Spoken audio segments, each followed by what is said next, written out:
Okay, let's go ahead and get started. I want to make sure we have lots of time to go over people's questions. Um, let's see here. So hi, everybody. My name is Jeevan Kohli. I am a student in the SDSU UC San Diego Joint Doctoral Program in Clinical Psychology. And on behalf of the JDP and my ANST co-representative, Laura Campbell, it's my pleasure to welcome you all to our spring professional development event. Our interest group generally tries to plan one sort of speaker series event per semester. And given the transition to virtual programming over the last year, we thought that it would be nice to open this up to the larger community beyond our program. So I'm really happy to see you all here today. And thank you for registering, and a special thanks to those of you who submitted questions in advance. So today we have not just one speaker, but a whole panel of speakers with expertise in networking and neuropsychology, Doctors Cady and Emma Rhodes, and Erika Pugh. And I'm going to hand it over to them to introduce themselves in a moment, but I wanted to first quickly run through some logistics and guidelines. We're going to start off the panel with those pre-submitted questions, but we also plan to reserve some time in the second half to take live questions for more of a discussion. So if you have any questions along the way, you can feel free to post them in the chat and we'll get to them later. And if you're not comfortable sharing your question with the entire group, feel free to send it directly to Laura Campbell and she can read it on your behalf. And you'll notice that the event is being recorded, as we plan to share the recording on the ANST website. And that being said, please don't take any of your own recordings or screenshots while the meeting is progress, just to protect everybody's privacy. And also to keep things running smoothly, if you could please remember to keep your mics muted while others are speaking. And if later you're asking a question or typing it into the chat, please be sure to use inclusive, kind, and respectful language. And with that, I'm pleased to hand it over to Erika to introduce herself and answer my first question, which is, has networking played a part in reaching your current professional role? And if so, how? Hi, my name's Erika Pugh. I'm a third-year doctoral student here at LSU in the clinical psychology program, focusing in neuropsychology. And I'm also the networking officer for ANST. And so I'm happy to be here. And thank you for having me, Jeevan. And so to answer your question, I would say yes, that networking has played a significant role. Largely, I've been given a lot of opportunities, whether it be like research opportunities or serving on committees and things of that nature from people who I've networked with at different conferences, different events, and that kind of thing. And so the fact that maybe you even knew my name and knew to reach out to me is kind of evident that networking has played a significant role in where I am now. Thanks, Erika, and thank you for being here today. I'll hand it off to Emma next. Hi, everyone. I'm Emma Rhodes, and I'm a second-year postdoc at the San Francisco VA right now. And I would say undoubtedly networking has played a huge role in my current position and where I'm headed.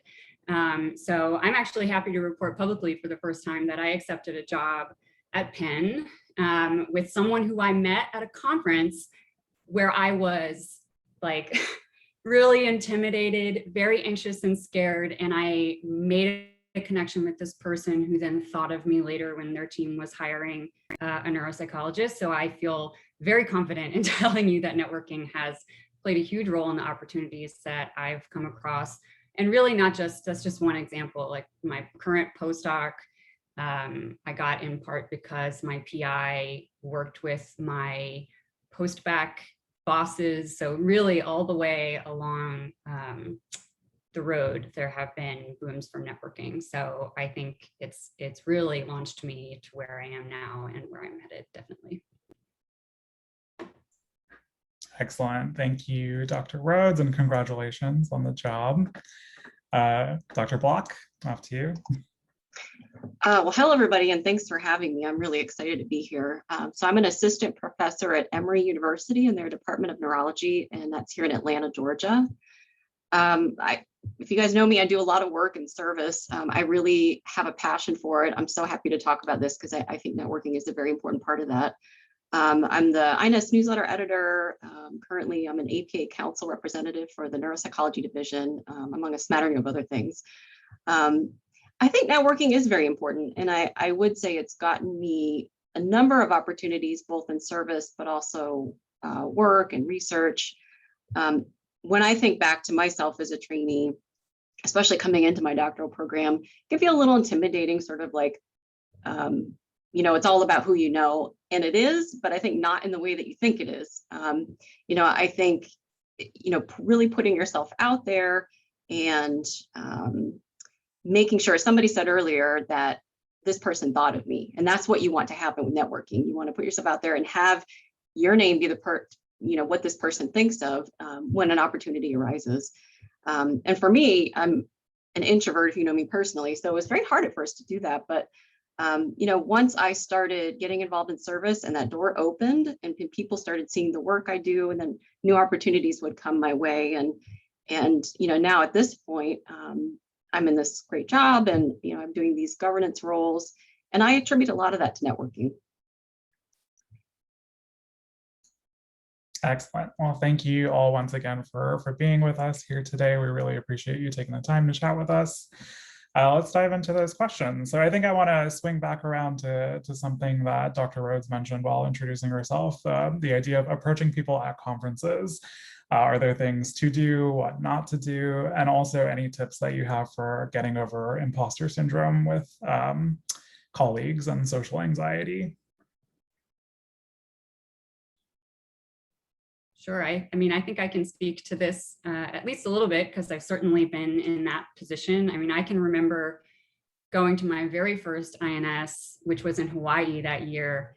And I desperately wanted to meet Yakov Stern because I was wanting to do cognitive reserve work. And I kept seeing him around, and my mentor kept saying, oh, he's a really nice guy. If you just introduce yourself, he'll be very responsive. Like, he's not going to be mean to you. But every time I saw him, I was by the pool and I was in a bathing suit, and I felt like it wasn't appropriate to go up and introduce myself. And so I held back. And I did wind up meeting him like a few years later, but it was like a real conflict as a person who is in a training position and like very early in training, and not wanting to appear green or inappropriate or any of those things. I'm not sure, in looking back, how it would have been received, but I think certainly there's a lot of anxiety about approaching people, especially if you've never met them. And I think mentors, like research mentors and clinical supervisors, very often will offer to introduce you to people that they know, or even if they don't know them that well. So I think that's like, if you have someone in your sort of mentorship circle who is willing to do that, that's always a great first step. If you're not quite ready to take sort of essentially cold call someone at a conference and just walk up to them. But at the same time, I do think people are pretty receptive to it. And I think it happens a lot. And sometimes you shoot your shot and it doesn't go exactly how you thought it would or hoped it would, but that's okay. It's still, I think you learn something from that, both about what you're comfortable with and what you want to do, or how you are going to respond when other people come up to you when you're in that position of power. So I think that it is something, there's probably a hurdle at the beginning around anxiety that most people encounter. And I think it is a time to kind of push yourself a little bit to get over that hump of being worried about how you'll be perceived by someone who's farther along in their career than you are. They're mentors too, probably. They have been in that position and know what that's like. I would definitely agree with that. Now I'm in the position of, if I'm at a conference and somebody comes up to introduce themselves to me, I remember what that feels like. And if it helps calm anybody's nerves who's listening in, on this side of things, I'm very excited when people come up and talk to me, and I want to get to know them. And, I don't feel like, at least for myself, there's any judgment coming, on my end. And I just think, wow, here's a person who was able to come up and introduce themselves to me. I'd like to get to know more about this person. So I don't know, it's an interesting experience being on this side, but I find myself very receptive to that. And I see heads nodding, so I'm sure you guys feel the same way. For approaching people at conferences, I just say, be yourself, but your best self. shake somebody's hand, say your name, where you're from. Asking questions is always a great way to run a conversation. People love to talk, especially psychologists. So asking questions kind of gets that conversation rolling. Emma also mentioned there's mentorship and then there's sponsorship. So mentorship, mentor would be like somebody who gives you advice and support. And a mentor can also be a sponsor. Sponsors are really the people that sort of open doors for you to new opportunities. So a good example would be what Dr. Rhodes said, where you have somebody at a conference to help walk you around and introduce you to other people. Or that person that hears, okay, this opportunity came up. Oh, Dr. Rhodes and I work together. She'd be perfect for this, and kind of offering their name up. And the other part of the question, I think, was about imposter syndrome. And I really think to answer that, you just have to start within yourself. I think feelings and self-confidence sometimes don't feel like easy things to change. And especially as you get higher and higher up, one of the things I think that's often a struggle is a lot of us are type A. It's the reason we got into grad school, right? Is that there's less and less external feedback. You're not getting grades per se. So you kind of have to rely on internal feedback. Just try to separate what's feeling from fact, and develop an accepting stance towards any failures or mistakes. Just try to roll with the punches. And I always tell myself to and I just violated this rule, but try to not use words like always and never and should, must. So when you are feeling anxious about people, just try to watch the language that you're using with yourself and be kind to yourself. And it's okay if you feel like you flub up in conversation. We all do. We're all human. And I certainly am very understanding of that when somebody has, the nerve to come up and say hi. And kind of building off of what they said, I think a key point to remember, and one thing that's been really helpful for me, is remembering that they're a person just like I am. Even though, they may be a person that you look up to, that's something that kind of helps me a bit with my social anxiety. Something else that I found helpful is finding a point of connection with someone when approaching them at conferences. And so if you were at the same institution, if you know some of the same people who've worked together, if you know a bit of that literature, you can go up to the person and start a conversation. And it can also be helpful so that you can kind of stay in their mind and keep popping up as if you offer something to them too. It's like, oh, your talk was interesting. I'm thinking of getting into X, Y, and Z work. Could we talk more about this, via email or something like that? Offer more up so you can keep the conversation going. As far as like social anxiety and imposter syndrome, those are big ones and they're tough to try to come up with a way to get over them. I would say lean on your support system. And so people that kind of know what it's like, the more intersecting marginalized identities you have, the more difficult it becomes to feel adequate and confident in these types of situations. And so having a social support system, and also a bit of it is exposure. And so doing the thing and finding out that, everything was still okay at the end of the day, even if it didn't go the way you wanted it to, is also kind of helpful. I think we're our own harshest critics sometimes. I know if the interaction didn't go the way I expected it to, I replay it over and over again in my head, but really in the grand scheme of things, that was a mere blip on that person's social radar, and maybe they didn't even ever think about it again.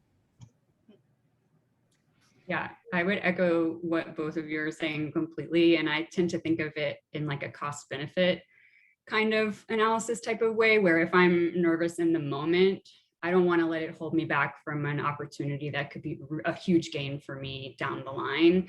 And so taking a deep breath and just saying, okay, I'm just going to approach this person, and maybe I'll look like kind of foolish, but maybe they'll think of me when they have a job opening. You really never know. And it's always, if you have nothing else to say to someone, you can always say, I'm a fan of your work. I think, you do great stuff. And I just wanted to say hello. But as Erika said, it's also really helpful once you have a network to say, oh, I work with this person. They knew you in you went to graduate school. Obviously they would know that they went to graduate school with them, but those kinds of connections, people light up, people really respond to that. And I've gone up to people and said, listen, my boss loves you, and I would be remiss if I didn't come say hello and introduce myself. And it's as simple as that. It doesn't have to be anything more. So, you know, I definitely think it's good to normalize these kinds of little steps, and eventually they do get easier. Excellent. Thank you for all of those tips. You've all said such wonderful things that I think I can take the conversation in so many different directions from here, but I do want to swing back around to what Erika said about marginalized identities. And so one of the questions we have is, what do you think about the role that cultural background plays in networking? Some people may not be as comfortable with things like self-promotion or not as comfortable reaching out for mentorship or sponsorship. Does that really just put them at a disadvantage in our field? And so I think that's a really good question. And I agree that the more of these identities that you have, the more difficult it becomes. Imposter syndrome magnifies. But I don't think that's necessarily a disadvantage in the field. It makes it, you'll have to work a bit harder. And that's something I think a lot of minoritized individuals know, is that it's going to take a bit more work to overcome some of these internalized things when you're in this kind of field. But the fact that you're coming from a diverse background and you have this diverse set of opinions and experiences means that your voice is really important. And so it's important for you to be heard, and it's important to say what's on your mind. And luckily in the field, we're seeing this bit of a shift where there are more organizations focused on different diverse populations. And so the infrastructure is starting to be built for people that are from these communities to find mentorship opportunities, networking opportunities, and overall support. And so as a field, I like where we're going. We're getting there, and speak up. We want to hear your voices. I would agree. In some ways, it can make it more challenging, and you sort of have to work against that. It does take time and practice. Developing these skills. It's a skill set, kind of like anything else, that we're doing as neuropsychologists in training. I do agree that it can be harder for folks from more diverse backgrounds. And I think neuropsychology as a field, we have a responsibility to keep creating safe spaces, spaces that are very identity affirming for as many folks as possible in neuropsychology. I always say, it's really enriching to our field for people to come from diverse backgrounds. And that could be ethnically, in terms of gender identity, disability, just in terms of, did you go to a PsyD or a PhD? I think our field is better for it and more enriched when we have people coming from non-traditional pathways necessarily, or diverse circumstances. And I think as a field, we're being more considerate about that, but we need to keep pushing and doing more. And I'd like to see it get there. And I think I'll stop there. I'd like to chime in just to say that I think about the sort of cultural ties and networking kind of a lot. And I think that it really does, to me, kind of the traditional sense of networking, sort of what we're talking about, approaching people at conferences, cold emailing people to see if they are accepting students or would collaborate with you.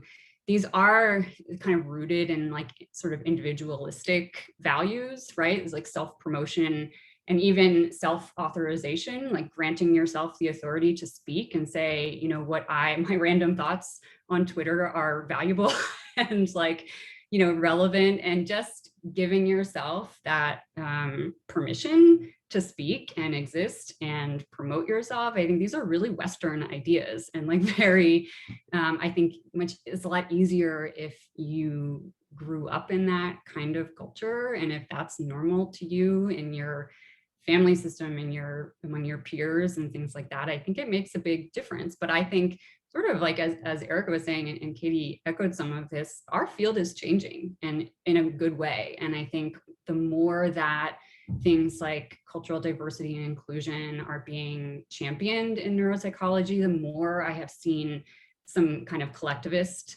tendencies start creeping into at least the like social media stuff. Now you see a lot of people promoting other people, and other people that they identify with, that they think, do a great job. And I think so much of networking, we think of it as a self-promotion, but I think now there's room for that to change and room for it to become a bit more collective and reaching down to help pull people up and support people. And I think I really like the way that appears to be changing. At the same time, I don't think there's anything inherently wrong with the more kind of individualistic approach, and I think it's effective. But personally, you get to choose, what you're most comfortable with and how you approach it. And I think that's a powerful choice. I think something that helps it feel a little less schmoozy too, or kind of intimidating, is I try to remind myself that I call it self-advocacy in my head. I don't call it self-promotion, because to me that just feels a little bit better. But I try to remind myself self-promotion is not necessarily just about like you as the individual. It's more about you're trying to advocate and promote the work that you're doing and the impact that your work has, professionally speaking. And that really is a good skill to start developing, because, I'm in my role now as an assistant professor here at Emory. And when you get a job someday, part of what you are on is a promotional pathway. And to be promoted, a lot of times that really centers around achievements and the impact of your achievements. And so as I'm building my promotion packet, I'm having to discuss what it was and what kind of impact it had on people around me. And I think when we think about self-promotion, if you can kind of just make a mental reframe and think about it that way, it feels, to me at least, a little less intimidating. And one thing that I've read a lot when in like networking literature is don't necessarily think of it as what you can do for that, what that person can do for you, but what can you do for that person? Because the person is more likely to think about you again as if they know you have that connection, or if you know about this specific battery that they've never used before, and those kinds of things will help you stand out against the crowd.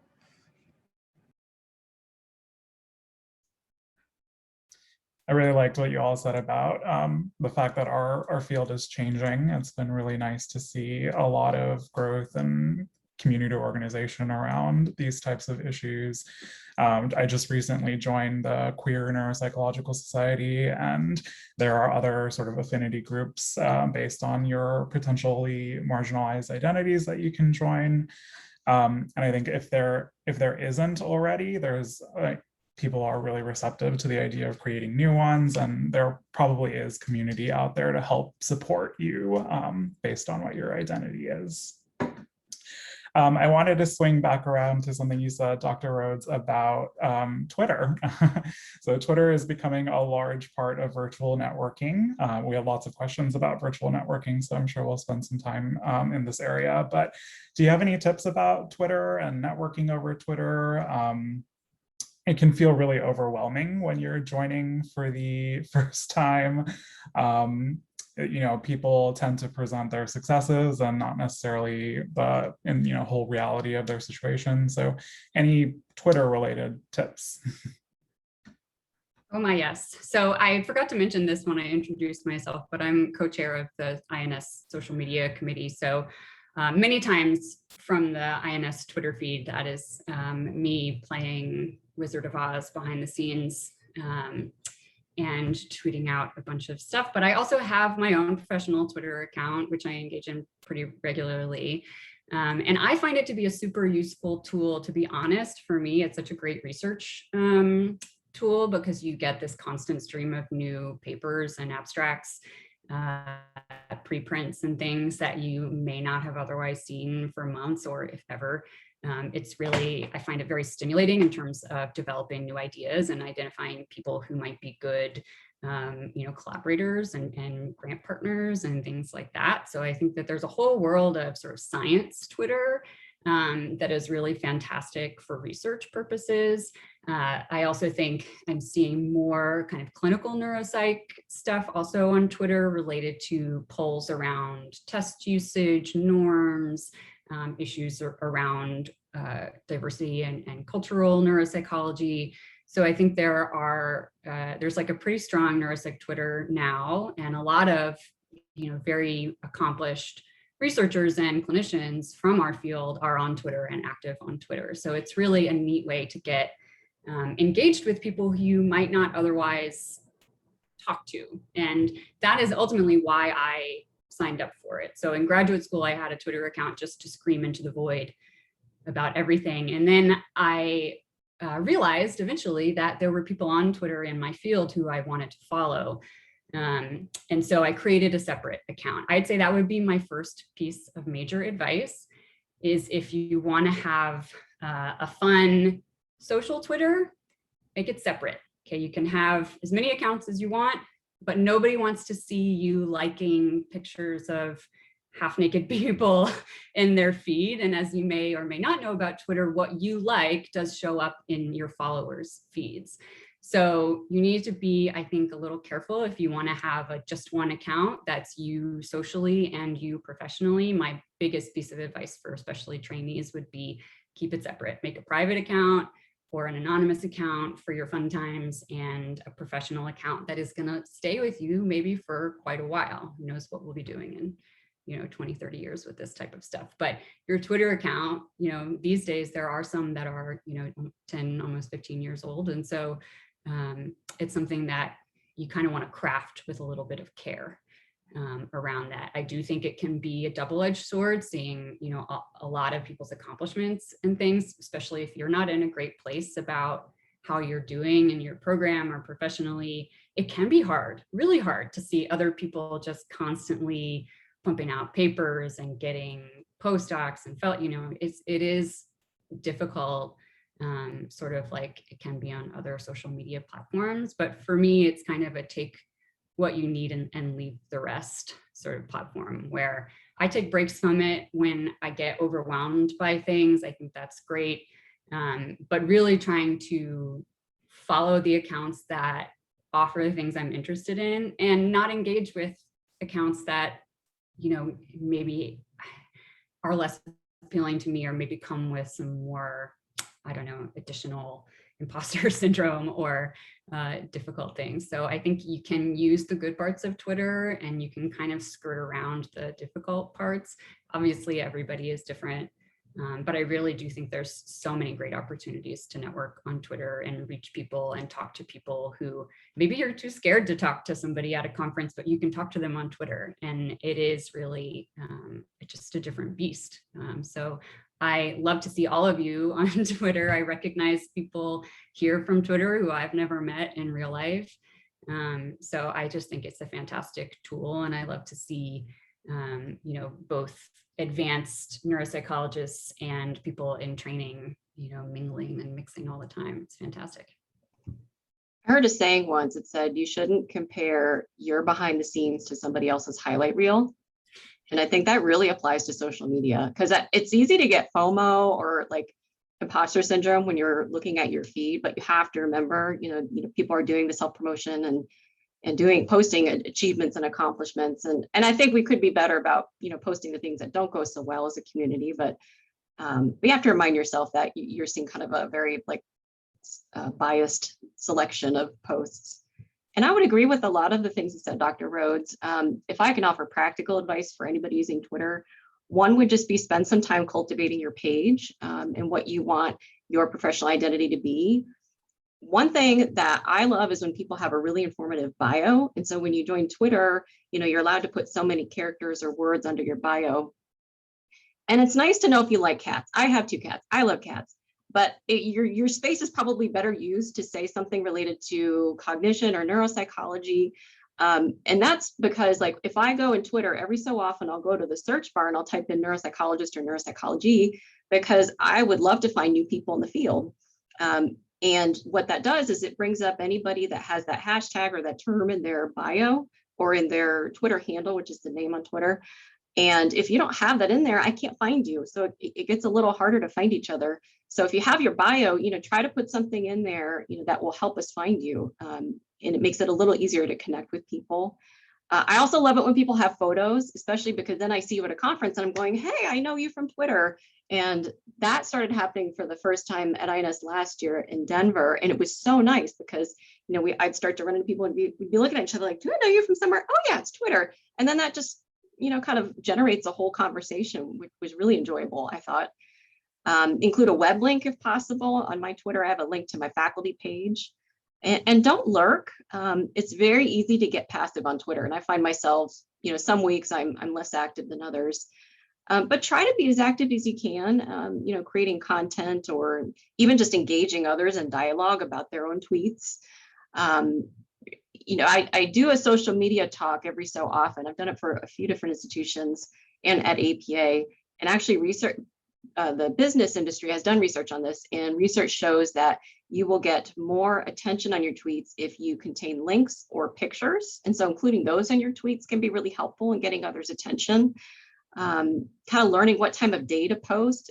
There's actually widgets out there that you can add on to your Twitter that tells you what time of day your followers tend to be most active. And so you can kind of use that to your advantage.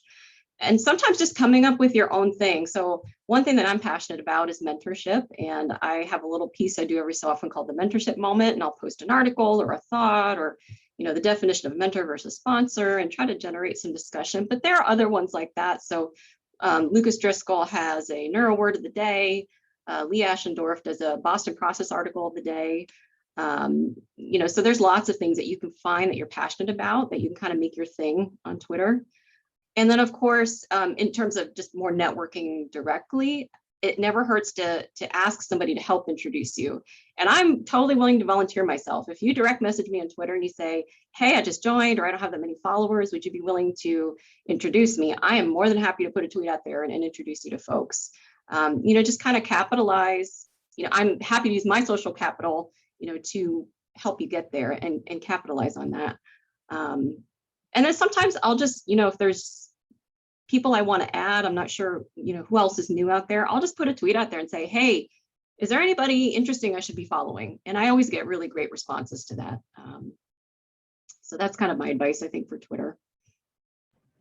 So to second Dr. Block and Dr. Rhodes, one of my biggest recommendations would be to use the algorithm to your advantage. So that's curating your timeline to with people that you're interested in, topics you're interested in, using hashtags so that you can pop up when people search certain things.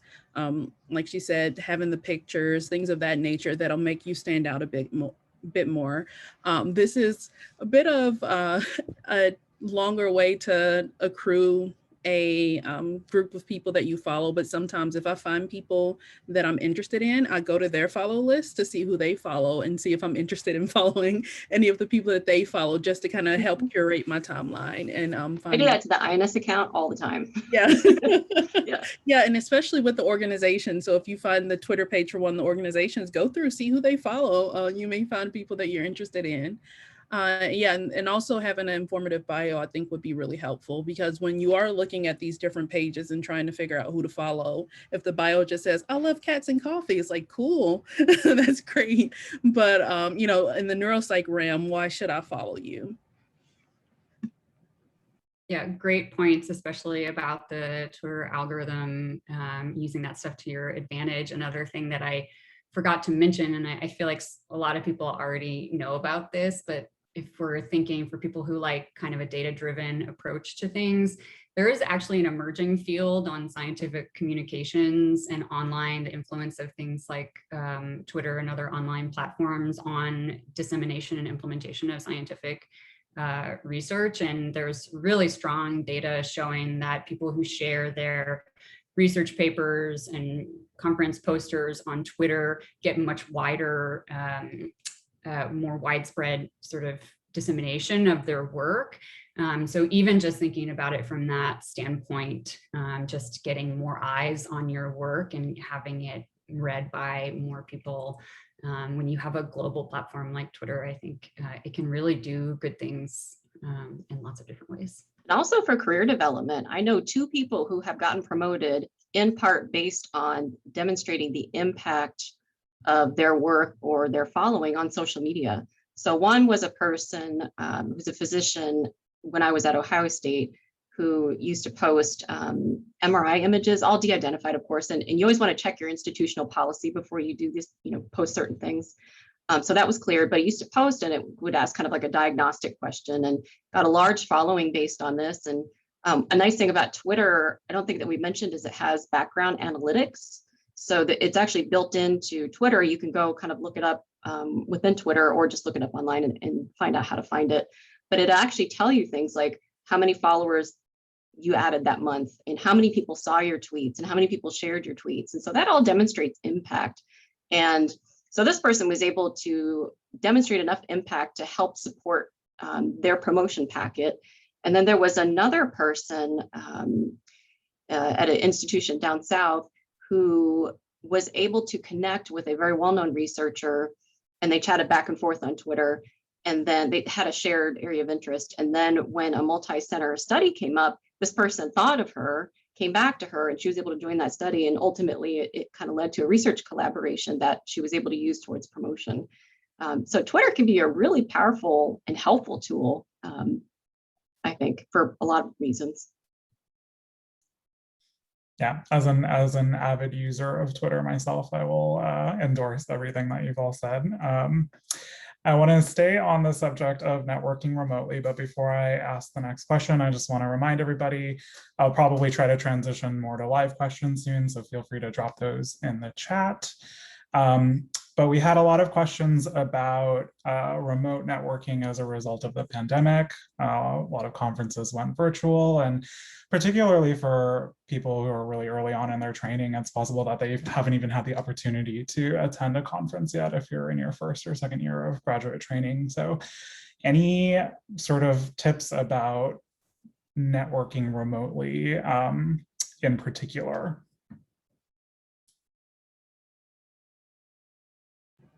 Yeah, and I think we can't understate how difficult things have been recently, and especially with the remote conferences. Sometimes people aren't as invested. You didn't have to buy a ticket to fly halfway across the country or across the world.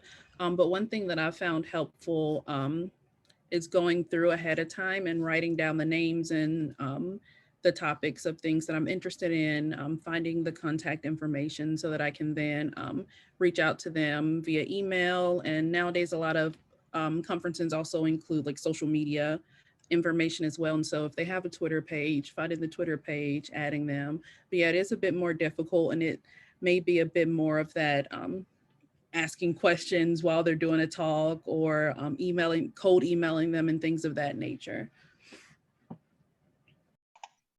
I would agree with that. I mean, I think in some ways there's similarities. You're just having to do it through an electronic medium, which is a little awkward, I think, to get used to. But I think as a field, as we're doing more of these kind of hybrid meetings, we'll get used to it.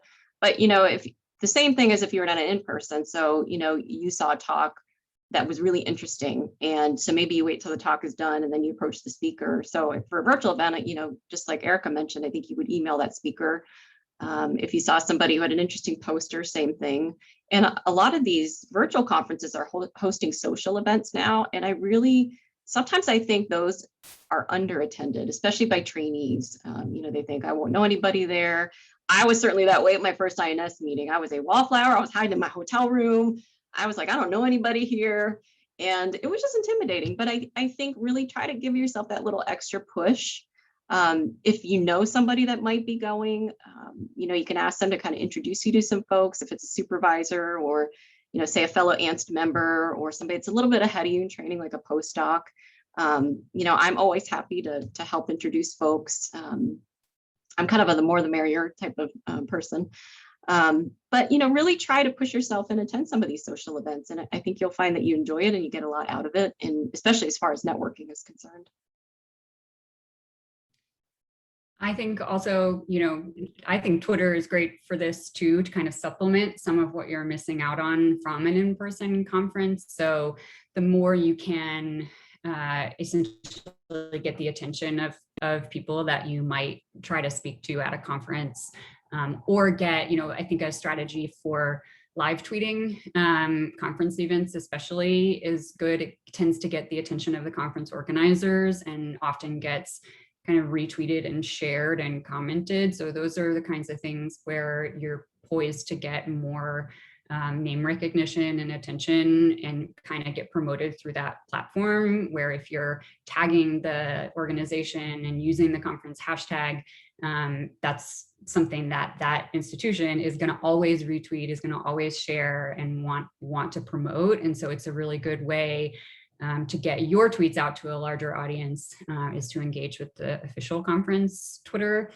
But I also think Twitter is useful for finding smaller groups and people who meet more regularly. So this is something that I never did in graduate school, but I think looking back, I kind of wish that I had more of an eye towards some of the smaller research groups who have monthly or every other month meetings. And they're always posting on Twitter about like looking for new people to come to their events and join their workshops. Things like the Melodem group and iStart. These are, sponsored by Alzheimer's Association and other institutions.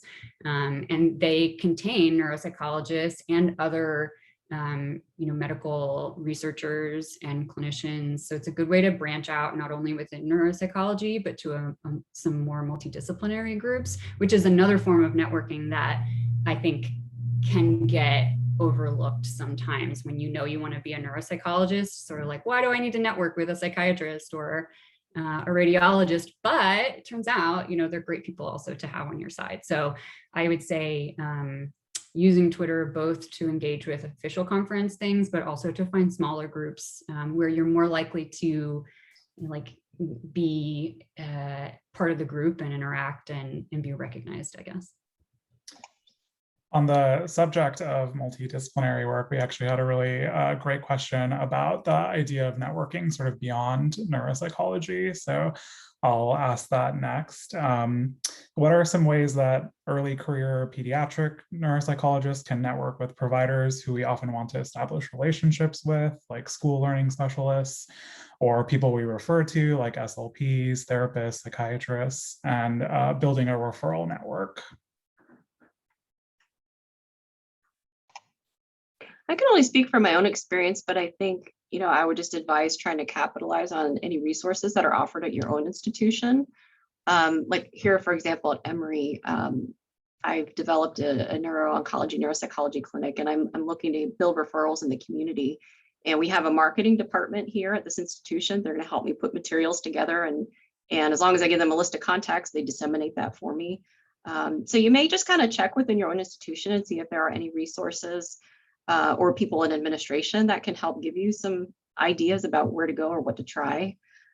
You could also look up and attend maybe local support groups. Like, we have a local chapter of the Epilepsy Foundation or the MS Foundation or Alzheimer's, Foundation here in Atlanta. Or you could just host your own professional meetup. So there's meetup.com or other ways that you could go about that to try to connect with other like-minded people or potential referral sources. As well as online resources, or even sometimes, going back to Twitter, you could just crowdsource and put a post out there on Twitter, or a tweet, I guess I should say, hey, what do you guys think? Do you have any ideas or anybody local in the area? And then I would always say, to add to that, just follow up with others to get their feedback. So, if you do make a connection, be sure to follow up with that person. Yeah, I think this is a tough one because that's something that I think it builds over time naturally, right? Your network of referrals and people in the community that you work with clinically. But I do think using the kind of hive mind approach of asking, your Twitter followers, do I know any school psychologists in Virginia Beach? Would anybody be willing to talk to me about this or that? I think there's usually one person at least who replies. And it's another way where, you might not know someone in your immediate circle, but someone you went to grad school with or undergrad with does, and they, are able to link you up with someone. It's a tough question, I think, especially because these are clinical services and things that you really want to make sure that they're not just anybody, right? So I think that Dr. Block has good advice about first and foremost going through your institution, who are the sort of preferred community providers. But I think there is a role for that informal word of mouth kind of network as well. I can't really speak much to that as a doctoral student, but I would imagine that, a big part of that would be word of mouth and tapping into the resources, the social resources that you do have already. I just chime back in to say it's another great reason to get to know and develop strong relationships with other disciplines and people that you work with. Like if you have a practicum or an internship site where you do inpatient work or you work with a multidisciplinary team, really try to push yourself to get to know those people, make yourself valuable in their minds, because those are people who also, are gonna think of you when an opportunity comes up, or who might go onto a whole other city, and then now you have a contact at this great hospital in this other city. And so your network just keeps getting bigger the more you step outside of your sort of immediate little zone. But I think that networking in person with the people you work with who are in other disciplines is super important.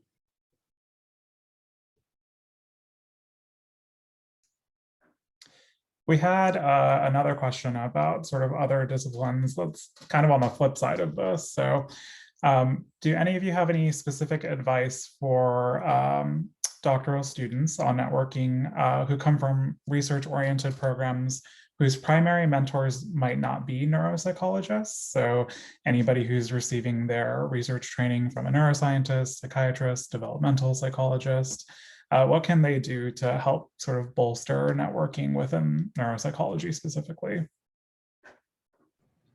Yeah, so I've been in that kind of role before. My master's degree, I worked under a neuroscientist, and a part of it, I believe, that helped me was getting involved in these national organizations, as well as using social media. And honestly, unabashedly, I've cold emailed people before. I would Google neuropsychologists in the Buffalo area, whatever it takes to try to find those connections. And I've been fortunate that every neuropsychologist I've reached out to, warranted or unwarranted, they've been very welcoming and very willing to talk to me about the field and steps to take to get to where I want to be. My personal rule is, what's the worst that could happen? No, they're going to say no. And then I move on to the next thing. But honestly, especially when it comes to service, 9 times out of 10, the answer is yes. And as somebody who's done a lot of work in governance and neuropsychology and psychology, there's always more work to be done. And we love having enthusiastic, like-minded people. There's always a place for you. And again, you mentioned just like cold emailing people, Erika, and I can't stress that enough. I would not be INS newsletter had I not cold emailed the Publications and Communications Committee chair at that time, Jennifer Manley, who's amazing, by the way. So I cold emailed her on the way to INS in New Orleans last time. And I said, I'd love to get more involved in INS. I think I've got some skills related to design and, social media. I noticed INS doesn't have a Twitter yet. Do you need any help with anything? And she said, are you going to be at INS? And I'm sitting in the airport on my way to New Orleans, and I emailed her back, well, yes, I am. And she said, well, let's meet up at the conference. So we met up at a poster session, and that led to helping out on the social media with INS. But in turn with that, I got asked to help out a little bit with the newsletter. And then when that person left as the newsletter editor, then they promoted me up to that. So it's interesting how just a simple email can turn into something like this. But just as a good example, try to put yourself out there. You never know what it's going to end up turning into. Yeah, I totally agree. An initiative here is going to be key. And I think you can, as much as you can, trying to build connections with unofficial mentors or sponsors, people who can put you in touch with neuropsychologists or get you the kind of experiences that you want, but also really so much more of it's going to be on you to reach out and make that happen. And I know of people who were at programs for their graduate training where they didn't feel like they had all of the resources that they wanted or needed to do the work they wanted to do. And so they reached out to people, emailed them, and just said, you have the data I want, here's what I want to do with it. And now they have, a long-standing mentorship relationship. And I think that people are excited to hear from trainees who are invigorated about their work and want to help and want to use their data and want to be productive with it. So I agree. What's this thinking about like the potential opportunity versus the cost of feeling uncomfortable about emailing someone? I think to me, it's a no-brainer that like those are things that you should not be scared of doing because they can lead to really great developments for sure. And I think now is the time to do that as a trainee, just to start putting yourself out there, because I think that especially at the level of doctoral programs and interns and fellows, there are like more kind of an existing mechanism already for that. So like I'm thinking of the INS Student Liaison Committee, and they hold events. And then there's also the Student Committee of Division 40 ANST, and they have like a whole series of interest groups at different doctoral institutions, and those people are connected. They kind of co-host events around the country, just like the event that we're at tonight. So I think, if you're already thinking about this, that's a fantastic thing as a graduate student or a trainee. And now is the time to try to start putting that toe in the water. Yeah, another piece of advice I would have is someone with no shame, apparently, is like, don't be afraid if the person kind of seems out of your league. And so Dr. Block mentioned Dr. Manley, who is indeed wonderful. I believe it happened over Twitter. I met up with her at an INS to talk about recruiting people from diverse populations here in Baton Rouge. And so honestly, I was like a first or second year graduate student, and so definitely way above my pay grade, but it was very rewarding. And I think that I'm a better like researcher, and I'm just like a better person from going through that experience of meeting with someone like her. All right, so we do have a question from the chat. It is to everyone, so I think you all can read it, but I'll kind of summarize it. I think it's a really good question, kind of about starting your own interest group or groups. And this is actually a similar question that came up at the virtual ANST get together at INS this year. So just, plug in that those events are fun and welcoming. But this person is asking, when creating your own group, are there tips to kind of garner engagement, not just have it feel like a lecture, and kind of getting it off the ground when starting your own group? If anyone has advice on that. I've got a ton of advice on that from my old UAB interest group days. So pizza helps. Everybody seems to like pizza. So if you bring pizza, they will come. But then kind of just shaking it up and doing things, because we used to have a lot of speakers that came in, and it can feel a little too lectury. So we did volunteer events in the community when I was on chapter. So we would do the Alzheimer walk every year. Lots of us volunteered with the state brain injury association. There were different events they needed help with. Every year, I believe it's in March, there's a brain awareness week, and we would go to the Science Museum in Birmingham, and we would educate the high school students or elementary school or middle school students that would come in to learn more about the brain. So I think just kind of thinking outside, the classroom a little bit and get out into the community. That's a really fun and engaging way to just meet people, to practice your education skills. And maybe if you make it multidisciplinary, inviting other professionals and networking with them as well. I love that idea of getting into the community, because there are so many implications with that, with one even being, letting students that may not have known about, your field or these different areas learn more about it and possibly become the next neurologist, neuropsychologist, et cetera. And also just experiential learning in general is very helpful. And that was a great answer. We actually also one time we had a Meg lab at UAB, and we reached out to them and said, a lot of us are interested in imaging. Can we have a tour of your lab? And they were like, sure. So they set a time for us to come in, and we came in as a group. And I think some of the neuroscience students joined us for that one. And it was just like an hour talk. They showed us kind of what that looks like, how it works, how they interpret. And that was a really neat experience too. So kind of thinking about what resources are around your institution, especially if you're like at an academic medical center or there's a big hospital nearby, you might check into different things that they may offer, and just, again, kind of a cold email, and we got a response, yes. I think in addition to the super fun ideas that you guys have already mentioned, I think, just speaking from experience, something we also used to do that I think is a nice role, especially for practicing your teaching skills, is within a doctoral program that doesn't necessarily, it's not entirely neuropsych or has, non-neuropsych clinical students. The first and second years were often doing standardized assessments for their hours. And so our interest group had a role in training the first and second year program students to administer those tests. And we would do a day-long training for them. And that was a service to our department and a good practice for us in terms of managing people who are new to testing and teaching them how to do some of what we do, which was also pretty rewarding, although not nearly as fun as going to a museum or any of those other cool activities. We did something similar too. We did like a driving tour for new students. We would take them around Birmingham and show them all the different buildings.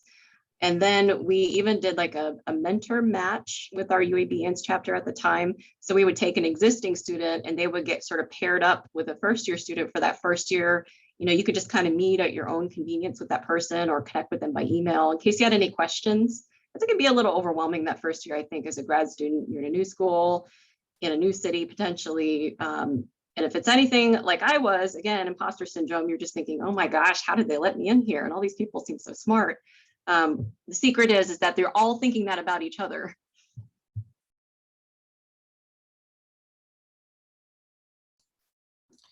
All righty, well, we've got a couple of minutes left, so I think I'll ask one more question to wrap up on. But Erika mentioned earlier that the reason that I knew to reach out to you three was because of your leadership positions within the field. So we have a question about tips to attain leadership positions in neuropsych, about finding them, putting together a successful application for leadership positions. Any advice in that area? I think this is a great question. Oh, I'm so sorry. Oh, you can go ahead. I'll make it quick. I'll just say this is something I never thought about, but when you're applying for internships, practicums, postdocs, think about who your supervisor, who your boss is, what do they do, who are they linked with. I think we always hear you're interviewing them as much as they're interviewing you. And I think it is important, but it's not something a lot of clinical students are thinking about, is what kind of leadership positions their supervisors and their bosses hold that can trickle down. Because I think knowing someone who's in a position of power to kind of pull you up and get you involved, I think is the quickest way, but it's not something we often think about. So I'll just leave it at that because I know you guys have other stuff. I'll keep it brief as well. So my tips specifically for finding them, it's being on the listservs, being on social media, following different organizations. And if fiscally you can be involved in those organizations, do that as well, because that's how you'll find a lot of information about different positions that are available. My advice would be one, and it's very practical, but you'd be surprised how many people miss this point, is being a dues paying member of an organization. It's easy to let those dues lapse, but especially as a trainee or anything up to a fellow, it's usually discounted pretty heavily. So take advantage of that because a lot of these organizations, you're on the listserv or getting their newsletters if you're a dues paying member. And once you lapse, your access to that gets dropped. I think organizations are being much more kind of attentive to that these days. So I think making sure that you keep those dues active, and that will get you access to the things that Erika and Dr. Rhodes mentioned, like newsletters, email blasts, listservs. It's very easy to get inundated with listserv emails, but you can always set it on like a daily digest option or weekly digest, and then kind of look through it at your leisure to find opportunities that might be hidden in there. Because those tend to be, I think, the primary means of advertising currently. I think a lot of organizations are trying to be a lot more transparent about when these opportunities come up and opening them up to people. Somebody mentioned working your existing network. I think that's a fantastic idea. I also, again, want to emphasize just cold emailing somebody. I use my example with the ANST newsletter and social media. And I know that that's worked for other people. You never know. You might be exactly what they were looking for, but hadn't known to ask or thought about asking yet. So just trying to do that, and you may strike upon an opportunity. And I think just being willing to start at the bottom and kind of work your way up.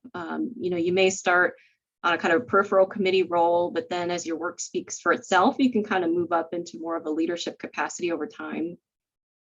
And then maybe the last thing I can think of is that just remembering that service and leadership come in many forms. So I think in neuropsychology, we can all think about INS and Division 40 and NAN and ACN, but there's also state neuropsychological groups, regional groups like the Midwest Neuropsychology Group. There's even city groups like the Houston Neuropsychological Society. But even beyond that, I mean, there's APA, big APA and divisions within APA. There are state psychology organizations. There's even things inside your own institution, like institutional committees. So I think just kind of thinking creatively and a little out of the box, you know, anything that you can do to get that leadership experience doesn't necessarily have to start in INS or Division 40. You know, taking a look at what else might be existing out there. And if you are looking for your state and you're not sure kind of what to look, you're welcome to email me. I'm happy to kind of help you find something or think of some ideas. Thanks, Dr. Block. Well, we're a little over time, but I hope everybody will join me in thanking our panelists. We really appreciate all of your advice today. My apologies if we didn't get to your question that you had submitted, but I think we got a resounding piece of advice that it's okay to email people with your questions. So I hope everybody will do so. And then I would be remiss if I didn't mention that Dr. Block is the editor of a book that I think will be an invaluable resource for all of us in neuropsychology, the Neuropsychologist Roadmap. So just a little plug for that. Thanks again for being here today. Thank you for having us. Thanks, everybody. Thank you.